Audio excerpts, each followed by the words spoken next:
Hello everyone, how are you doing? This is MD Tech here with another quick tutorial.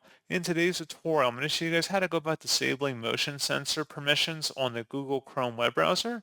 So this should hopefully be a pretty straightforward process here, guys. And without further ado, let's go ahead and jump straight into it. So all I have to do is open up Google Chrome and select the menu icon up at the top right, and then go down and select Settings. Now on the left side, you want to select Privacy and Security. And then underneath privacy and security, select the site settings at the bottom.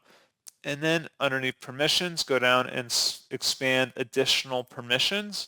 Select motion sensors and then select don't allow sites to use motion sensors. And that's all you have to do. So pretty straightforward process on that, guys. And as always, thank you for watching. I do hope that was able to help you out. And I do look forward to catching you all in the next tutorial. Goodbye.